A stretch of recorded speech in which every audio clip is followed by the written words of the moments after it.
Welcome to the Fragility Forum 2022 podcast series produced by the Fragility, Conflict and Violence Group of the World Bank Group. As complexity and uncertainty become the new normal, with complex crises posing new challenges, from the COVID-19 pandemic to climate change, this podcast series explores how the international community can best support countries affected by fragility, conflict and violence in a fast-changing global landscape.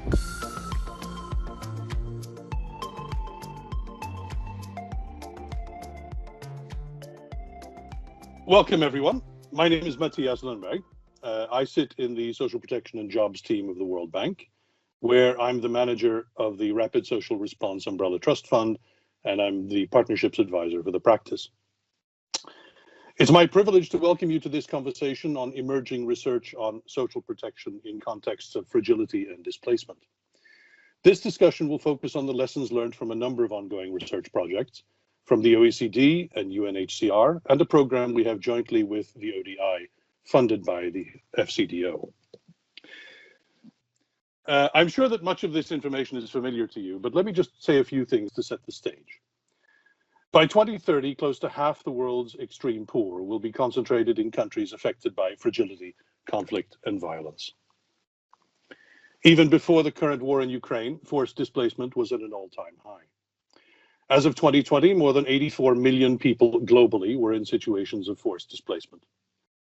People are forcibly displaced on average for 10 years and are mainly located in low and middle-income countries, where fewer than 1% of refugees attain any sort of durable or sustainable situation. The COVID pandemic brought new attention to social protection. Between April 2020 and January 2022, more than 3,800 different social protection and safety net programs have been implemented in response to the pandemic. It must be noted that the majority of this new and redirected spending has been among high-income countries. But this is reinforcing our understanding that social protection programs are often the first line of intervention at all stages of the conflict cycle, strengthening resilience in fragile environments, supporting lives in emergencies, protecting livelihoods, promoting inclusion in situations of protracted displacement, and facilitating recovery and longer-term development. Humanitarian and development practitioners are supporting both short-term emergency responses and the longer-term search for durable stability and escape from poverty. They're also looking to strengthen government capacity, building resilient, responsive, and adaptive systems.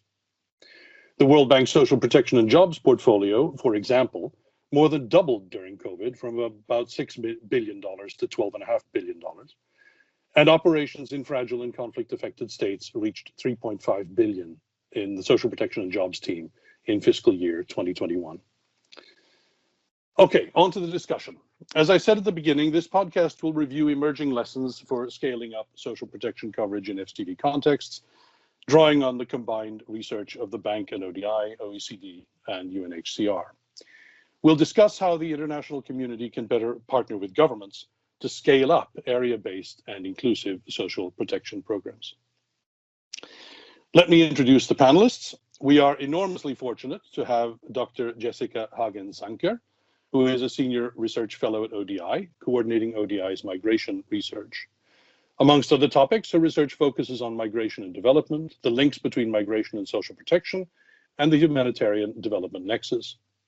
Jessica leads a project on social protection responses to forced displacement, part of the program called Building the Evidence on Protracted Forced Displacement, a multi-stakeholder partnership. Jens Heesman joined the OECD in September 2021 on secondment from UNHCR and is leading the forced displacement workstream of the DAC International Network on Crisis and Fragility. In 2021, he published a paper on financing for refugee situations. Jens joined UNHCR in 2001, developing UNHCR's updated emergency preparedness policy and emergency management guidance, and he supported interagency contingency planning and emergency response for the Syria crisis. Most recently, Jens was assistant representative of UNHCR in Sudan. Dr. Jason Gagnon is a development economist with the OECD Development Center and leads its work on migration and development, producing empirically based policy reports, coordinating its policy dialogue on migration and development, and work with the bank-led Nomad Partnership. He's worked with the OECD since 2007, focusing on the links between migration and development. Jason holds a PhD in economics from the Paris School of Economics. And Dr. Andrew Mitchell has been the Senior Social Protection Officer with the Division of Resilience and Solutions of UNHCR since 2016, and leads its global work on aligning and transitioning humanitarian assistance to government social protection programs, particularly for forced displacement populations in protracted situations. Previously, he's consulted for a range of development actors, including the OECD, BMZ, and DevCo on social protection and resilience building, and he worked for 10 years with frontline humanitarian INGOs in zones of conflict and disasters. Right, with that introduction, let me turn first to Jessica to talk about the study that you're doing. As part of your study, you looked at refugee integration efforts in 46 countries. In about a dozen of those, you found explicit reference to interventions aligned or integrated with state social protection systems and programs, for example, in the Syrian regional response. Could you provide some details on some of the good practices you found, and also how governments are coordinating with and learning from humanitarian sector on social assistance programs and delivery? Thank you. Thank you, Matthias. This is an important question, and let me briefly tell you why. Strong collaboration between international humanitarian development and state actors may, in some cases, lead to more effective responses and better outcomes for displaced and host communities. So that's why it's really important to look at the cases where humanitarian assistance and state social protection have been successfully linked more closely. So let's look at what some of those conditions are where we do see closer and more successful collaboration. First, we tend to see that this is in countries with more mature social protection systems. It's quite obvious that when there is limited or no government social protection that can effectively meet the needs of the displaced populations, there are also limited opportunities for alignment or integration. I would say, though, that the absence of suitable programs doesn't mean that this is impossible. This can be a good reason for strengthening state social protection systems supported by international financing. Second, effective linkages doesn't mean applying blueprint approaches. Even where systems are robust and alignment or integration is considered feasible, there will be specific adjustments needed to design and implementation modalities to accommodate the specific needs and vulnerabilities of displaced populations, which can differ from those of citizens. Third is government capacity to manage more linked up approaches. In some contexts, an integrated approach would overwhelm the system. But as I already mentioned, more linked up approaches can also contribute to strengthening state systems. And finally, pre-existing working relationships between international humanitarian and development actors and the state are critical. Strong, positive, and long-established relationships, open dialogue, and ongoing collaboration are all important. I can illustrate this with the example of Jordan, where there's long-standing coordination and collaboration between state and humanitarian and development actors. Humanitarian programming includes some Jordanian beneficiaries alongside the refugee population, and humanitarian COVID responses were aligned with government social protection responses. While refugees, with some very limited exceptions, are not included in state social protection provisions, the government has drawn on different tools and systems established by international humanitarian and development actors. For example, the government used UNICEF's Rapid Pro communication system to reach new recipients for their COVID emergency social protection program. So this is a great example of how positive and trusting partnerships can lead to mutual learning and better outcomes for vulnerable populations. I encourage all listeners to take a look at our publications on the ODI website for more examples. Thank you, Jessica. Now, let me turn to Jason. The OECD has recently reviewed the coverage of forcibly displaced persons in social protection programs across 12 low and middle income countries. One of the critical enablers for inclusion that was unpacked in the study was that the gap between de jure access in law and policy and de facto access, that is where people actually receive benefits and social protection, is quite large. What is on the books, what is officially available, isn't necessarily reflected in the actual situation. Can you tell us a little bit more about that, what you learned from that study, and what were some of the key policy recommendations derived from the findings? How can international donors work to support effective service delivery and not just service policy? Thank you. Thank you, Matthias, for having me on this podcast. Indeed, we, the OECD Development Center and the Development Cooperation Directorate of the OECD, recently undertook a study in partnership with the Swedish Group for AIDS Studies, EBA, and with substantial inputs from colleagues at ODI on social protection coverage of forcibly displaced persons in low and middle income countries. We primarily focused on 12 countries, namely Afghanistan, Burkina Faso, Cameroon, Chad, Colombia, Costa Rica, the Democratic Republic of Congo, Ethiopia, Iraq, South Africa, Sudan, and Uganda. A purposely diverse group of countries in terms of the displacement context they find themselves in, their development level, and also their global geography. And the objective was to start a baseline on which to continue building, identify the gaps, as well as the pressure points, policy-driven or otherwise. And as you alluded to, we looked at both the jure access, that is the access that forcibly displaced persons may have in law or in policy, and de facto access, the extent they access such services in practice. We also tried, to the extent that it was possible, to make a distinction between IDPs and international displacements. What we found was that while social protection for forcibly displaced persons is generally legally accessible in most countries, and that's particularly true for IDPs, de facto access remains very low due to systematic and institutional barriers, including political context and political economy questions. What we also found was a wall. A complete picture remains elusive, and that is due to large gaps in data availability and to a certain extent, the multiplicity of programs and systems from both different national actors and global ones. The lack of systematic availability of individual identity data on refugees and IDPs to social protection systems, either due to unsynchronized data silos or plainly data gaps, impedes the identification of target beneficiaries, as well as any knowledge we may find useful in actual access to social protection programs. And this constitutes a significant barrier for the de facto inclusion of forcibly displaced persons in state social protection systems. It's important to put things into the perspective of low and middle income country realities. National social protection systems are broadly nascent in most of the countries that host large forcibly displaced populations. The maturity and the history of the social protection system in the hosting country largely determines the adequate response towards inclusion by forcibly displaced persons, with more established systems able to coordinate and create an inclusive environment for forcibly displaced populations.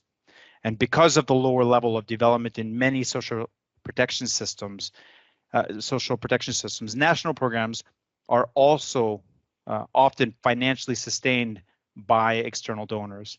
Nevertheless, there is ample evidence that subsidizing access for forcibly displaced populations and host communities has, however, delivered tangible results and positive change towards inclusion.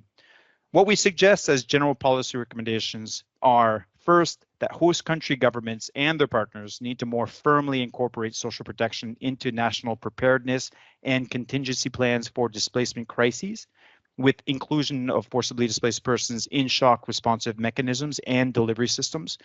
One of the things this implies is a shift towards a territorial development approach to forced displacement, in which forced displacement and areas of interest, including camps, are viewed as part of an overall development plan rather than a challenge to be addressed separately.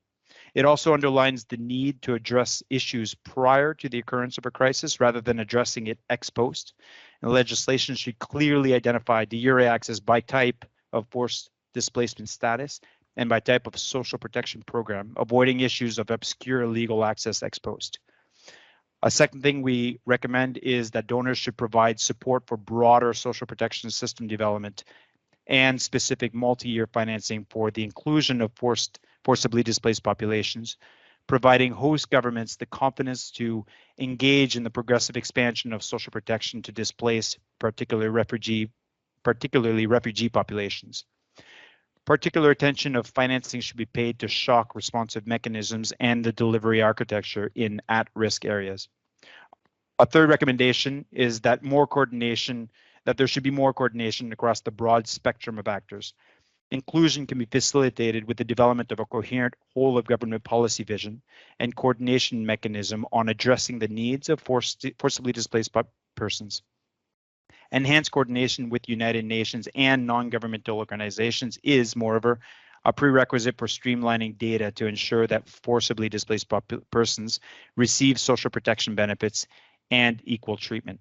And a final recommendation is that access to social protection should systematically include forcibly displaced persons in national data collections, including governmental foundational identity management systems and social registries, something that we did not find was very easy in this project.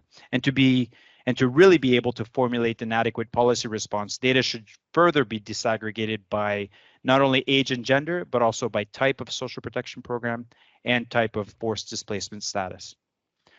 As a final note, I'd just like to say that the report will be available in the spring, and we'd be happy to send the link later on. Great, thank you.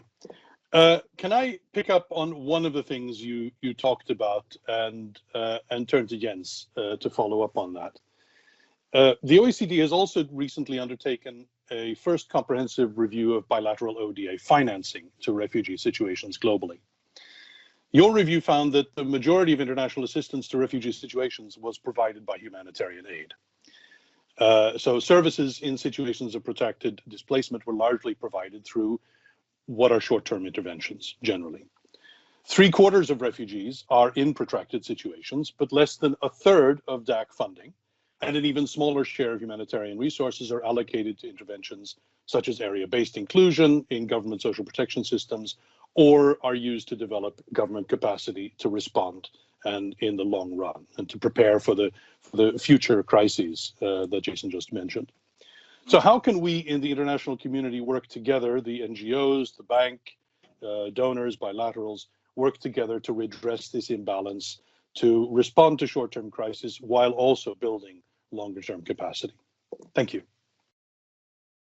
No, indeed, Matthias, there is a way to go to translate the recent policy commitments under the Global Compact on Refugees, under the recommendations of the UN Secretary General's panel on internal displacement, into practice, so that we really see a comprehensive response to refugee situations across the humanitarian development peace nexus. So maybe a good entry point here is the common position the Development Assistance Committee took on this topic. The International Conflict and Fragility network of the DAC formed this common position on comprehensive refugee responses. And there's some elements in there, I think, which will answer of what can be done better. And it has been spelled out, and I will maybe use this opportunity of this podcast here to spell some of these elements out. I'll structure this around the question of financing, then going into policy dialogue, and finally going into population data management and use. On the financing as such, the immediate entry point is that these forced displacement situations are a development issue from early on. And that's what the INCAF common position on comprehensive refugee responses states.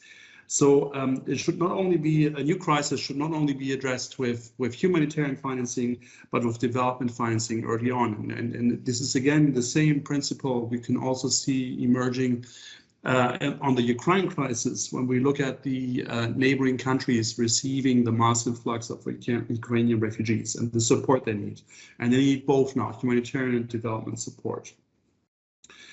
When it comes to financing, it's also very important that the financing for new displacement situations is truly additional. So it does not divert resources from other development priorities or from other situations, or even from government's priorities in the national development plans. I think that's an important communication issue on the part of financing providers, and a reassurance as well that when a new crisis is addressed in first displacement, that the funding is truly additional and not diverted from other corners.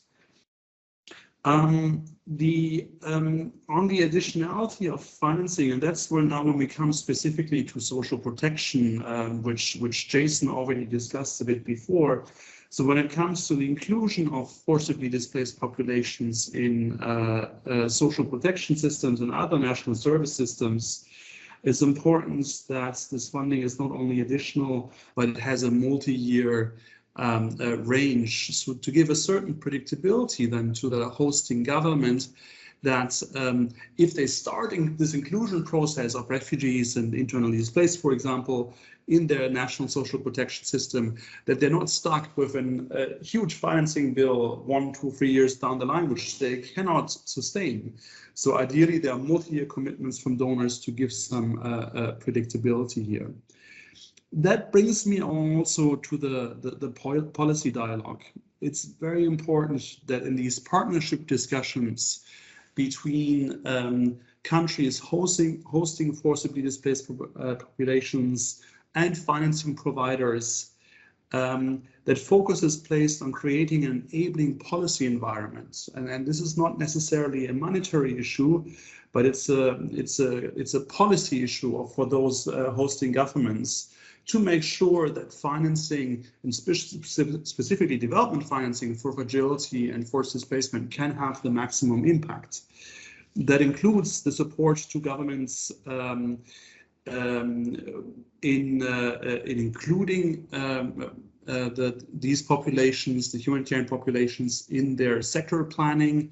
For example, there are good examples out there. Uganda, for example, has included refugees in their national education strategy, and they costed this in their national development plan. And that was a very important step to have a structured policy across ministries, but also to have a good dialogue with the financing providers on this topic, and also with their own national systems to ensure sustainable inclusion of these populations in these systems. What can also help there in this policy dialogue are non-aid policy commitments, such as trade concessions. For example, an example was the EU compact with Jordan there, which was a package of aid in the context of hosting Syrian refugees, but also trade concessions and the creation of special economic zones for Syrian refugees in Jordan. And that was good practice because it led to what facilitated a certain policy change where then refugees were allowed to work and they were allowed to access national services, and they could eventually even become contributory members to such to national social protection systems. Finally, to come to the data issue, and Jason already briefly spoke about that. Maybe to build on that, the data issue is as well the individual identity data. And what we see in this context of humanitarian and development responses is that the data is often segmented. There's one database for refugees. Even within governments, there's separate databases, and they're not always synchronized, as we've seen in our recent study on social protection. There's another database then for the internally displaced, which often is also not complete because internally displaced are not always systematically individually registered based on their status. So this lack of data for national service systems, such as social protection systems, means it's very difficult for these services to be extended to these populations, because even the basic identification of these potential beneficiaries is lacking. So the recommendation here is to strengthen at country level the integration of these data systems between the national identity databases and databases on refugees and IDPs, and for the international community to support countries with that integration process and to support stronger data systems. One good practice there, for example, is the World Bank support to refugee hosting countries to include refugees in national socioeconomic surveys. And that has led to really good results, because with these inclusion and with these surveys covering both nationals and refugees, we have a common understanding of their profile, their vulnerabilities, their needs, and we can compare that better, and we can design an integrated strategy for both populations. So maybe I'll leave it there. Thank you. Fantastic. Thank you very much. Andrew, may I turn to you? The UNHCR has recently published a number of studies that analyze the inclusion of forcibly displaced persons in COVID-19 social protection responses and in social protection systems across Europe and Africa. Also, you've looked at a few World Bank social protection projects across Africa that were funded through the dedicated IDA regional refugee sub-window under IDA 18. I'm happy to say that this IDA window has continued under IDA 19 and 20. Across these studies, what did you find? What were the key factors that helped enable inclusion of refugee programs and services to refugees and displaced persons in government social protection programs? And how much of what you've heard so far resonates and that you found also in the work that you looked at? Thanks. Yeah, thanks, Matthias. I think there's a whole series of recurring themes that we've also found in the research. If you type in social protection and UNHCR, you come up on our external page where all the reports have been published. And I think I'd like to frame the answer with 3 key points. Firstly, inclusion, from what we've seen, is a pragmatic bridge from emergency operations to actually realizing a durable solution. It's not necessarily a solution in itself, because the challenge is there's less than 1% of global refugee populations actually attaining a durable solution, but rather it can be a better way of managing protracted displaced populations. And now 76% of refugees are in these protracted situations, and the humanitarian system was never designed to meet these needs. So this is why inclusion is important. Secondly, that if we're going to offer support to social protection systems in terms of including displaced populations, we really should frame our activities, partnerships and financing instruments around an overall forced displacement cycle. That means what we do is different from an emergency to a protracted situation to where we're able to realise a durable solution, and also where there are continuing areas of fragility that will continue to lead to conflict that then leads to displacement. We have to understand where the context is. And lastly, inclusion in the government system, it's a pathway. It's not a binary situation where we go from a humanitarian operation over to full inclusion funded by the government.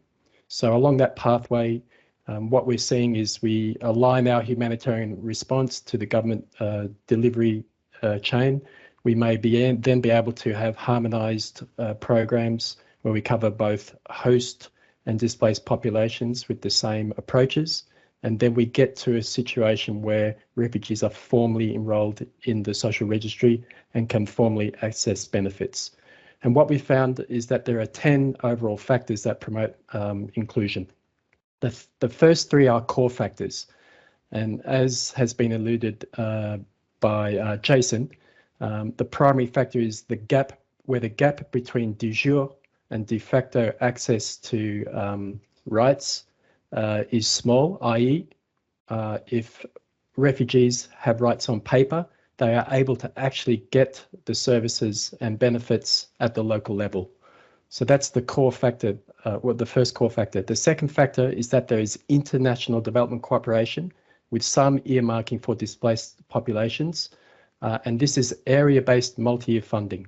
So I want to preface by saying these enabling factors are for low and middle income countries where the social protection system is in development, but where we're able to have that funding and where inclusion is driven by additional development cooperation benefits, we have a greater chance of this happening.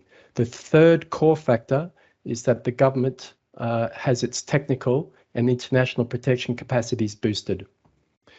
Once we have people able to be included in government systems, there are three supporting factors. The first is that we are able to include displaced populations into national socioeconomic exercises, such as poverty assessments or assessments of labour, and that we're able to enable them to be enrolled to the social registry.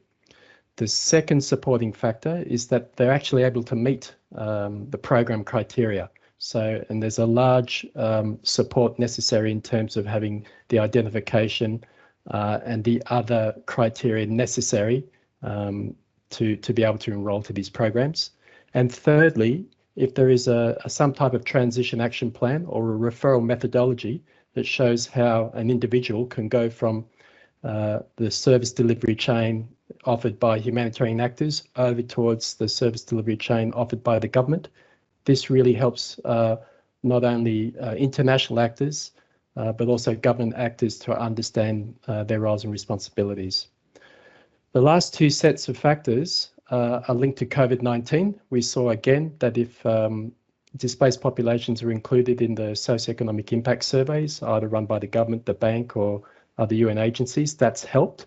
And also if we've been able to align inclusion efforts into social protection responses for COVID to, let's say, longer term efforts for inclusion in the government system that were already happening before COVID, there's been greater chances for inclusion.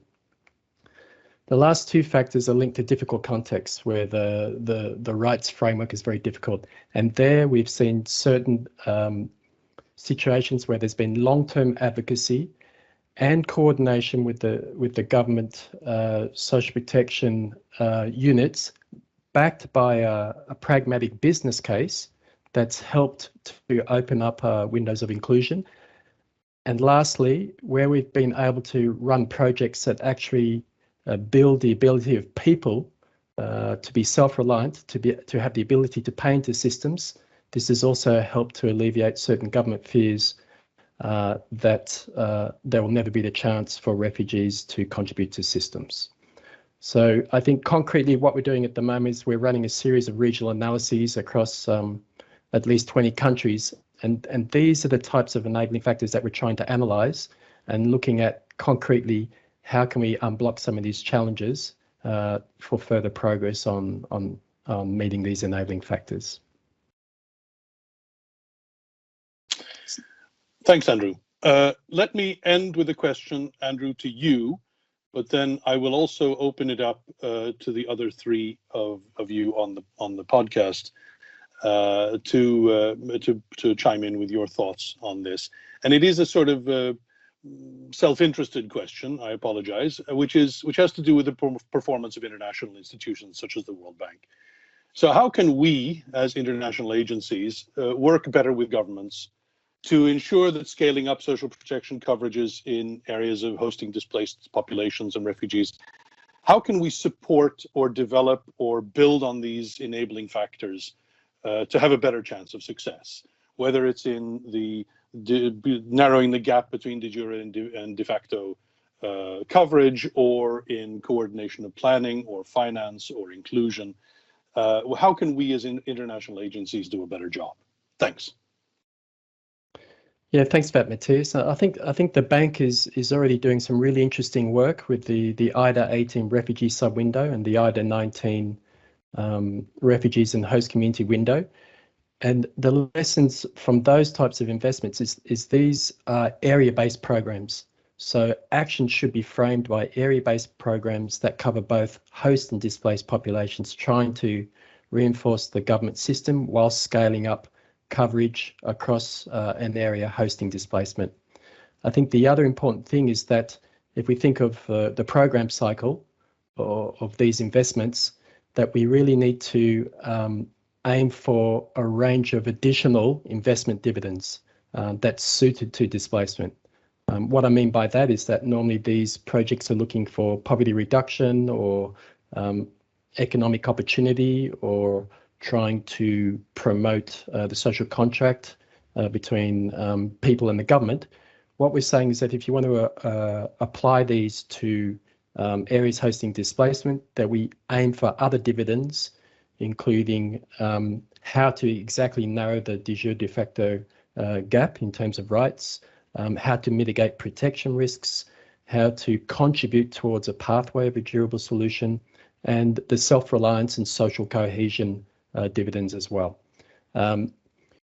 What we're suggesting is that the international community can organise certain multi-agency partnerships, basically to offer 6 generic types of services to governments and development actors.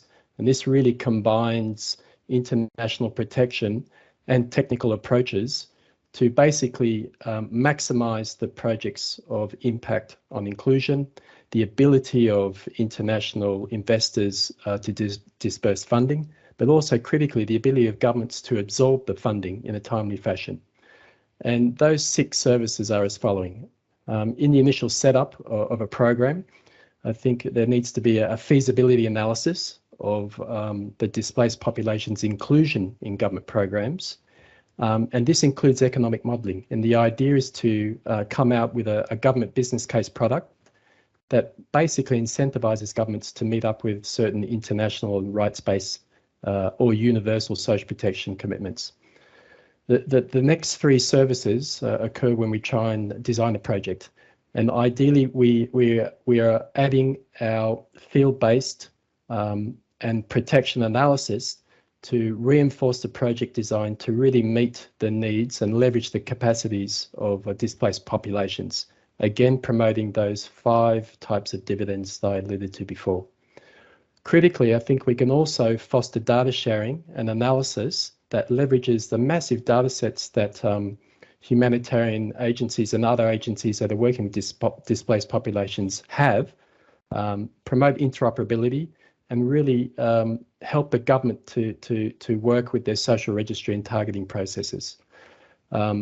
But the last thing we could do during the design of a program is to really draw up a plan for how we transition displaced populations from humanitarian delivery chains across to government delivery chains, to put in place a multi-year plan and to really map out what those referral processes are for everyone.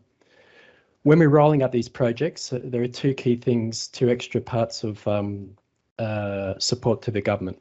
We need to accompany those government agencies or project actors at the ground level who may not have the same, may not be well versed in dealing with displaced populations, because normally they're working with citizens. So leverage again those who have been working with displaced populations to help capacity build local government and those social protection agencies. But also we need to clearly accompany refugees and other displaced populations to navigate what is sometimes a complex administrative procedure along that whole delivery chain. Lastly, what is critical is that we need to monitor the impact of inclusion, not just how many people receive benefits, but actually whether the impacts of inclusion actually meet their basic needs. And we need to better put in place a system that mitigates the risk of duplication with humanitarian aid, because we're tracking the impacts of inclusion, but also that once we understand that there are impacts, that we do have the possibility to retarget, precious humanitarian resources. I think what's critical, and this is the last thing I'll say, is that there is a lot of goodwill from governments. There is a lot of commitments that they've signed on paper. I'm thinking of the 1951 Convention, the Global Compact on Refugees. I'm thinking of the Universal Social Protection commitments. I'm thinking of the SDGs. But really, I think we can step up to really enable the governments to actually meet those commitments and to strengthen our partnerships to not only build the systems for the citizens, but also to scale up their functionality in areas hosting displacement. So I'll stop there. Thank you, Andrew. Now let me turn to Jens to get his view on this, on what he thinks, what he'd like to push the international agencies to do better, where he thinks we can do better to achieve these objectives. Jens? An important entry point for the inclusion of forcibly displaced populations in social protection systems will be the national development plans of the hosting countries, especially when we talk about low and middle income countries. And that will require, in a way, a new way of working or a different way of working, depending on how we look at it. From the humanitarian actors' side, I think they need to go beyond the humanitarian appeals and parallel service mechanisms, but to start that dialogue with the host governments on their social service systems and their national planning. And then a good entry point in the national development plans is to also then meet the right timing where the national development plan is being revised, where a new vision is set. And that's the entry point, I think, where certain international organizations like UNHCR can come in and have a different kind of dialogue than they had before on the humanitarian side. On the development actor side, it's the automatic reflux maybe to think about forcibly displaced populations when advising governments or having a dialogue with governments on national development planning, costing, and financing strategies. So it's these dialogues exist. I think we just need to broaden the scope, and that comes back to Jason's point also on the coordination. We need to make sure that we coordinate here across the nexus. Thank you. So thank you, everyone. I think this has been a very rich set of presentations and discussion. And I've learned a considerable amount about promising best practice and experience of applying social protection and delivering social protection services to people in FCV contexts, and particularly how government and international donors and agencies can collaborate to strengthen and ensure more effective and resilient programs and service delivery. Let me see if I can summarize the conversation. The first point that comes to me is understanding the context where we are operating. And this has to do with the capacity of governments to deliver services, and also where countries are, where areas are in the conflict cycle, right? What is the responsibility of humanitarian actors? What should be the responsibility of government actors, and more importantly, where they can work together, and how humanitarian programs and international agencies such as the World Bank and others can work to deliver and to develop capacity in local governments to enable them to respond more effectively to future crises. The second point has to do with data and communication and sharing. And there's a lot of conversation. There's been a lot of conversation on the fact that systems don't communicate with each other for diagnosis, understanding environments, also for registration, identification, service delivery, and targeting. That there needs to be better harmonization, better sharing of data, better sharing of information in order to deliver effective services to displaced and refugee populations. Third is on coordination of planning, and where I think everyone on the call talked about the problems or the necessity for multi-agency coordination, for coordination of governments with international service providers, for protection, for inclusion, planning to try to achieve stability and inclusion in the long run. And that involves both programming and financing, predictability of financing, both for the adaptive response in the short run and also to scale up to cover all of the populations who need services. And finally, let me say something about inclusion. this was a point that that didn't come up very often. Andrew, you mentioned it, I think, more than anyone else, but making sure that the displaced and refugee populations are included in government planning, in development planning, in development, in local and national government budgeting, so that the resources that are provided to address these issues are truly additional. Jason, you mentioned that as well, and Jens, to achieve the objectives that we all are trying to achieve. With that stumbling conclusion, let me thank everyone on the call: Jens Heesman, Jason Gagnon, Jessica Hagen-Sanker, and Andrew Mitchell, for a stimulating conversation. And if I can put in a shameless plug, please let all of you know, all of those listening to this podcast, that this work informs another complementary session that's going to be held at the Fragility Forum, a roundtable session called Delivering Social Protection in FCV Contexts, Lessons Learned from the Front Line. And this will be an exchange among government, World Bank, and local actors from Mauritania, the Republic of Congo, Mozambique, and Yemen on the challenges and successes faced in implementing social protection programs.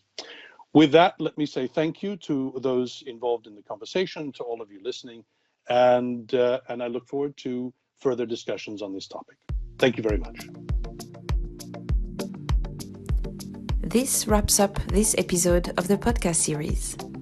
Thank you for listening, and please check out our other podcasts. For that, and to learn more about the World Bank Group efforts in environments affected by fragility, conflict, and violence, please visit our website www.worldbank.org/FCV.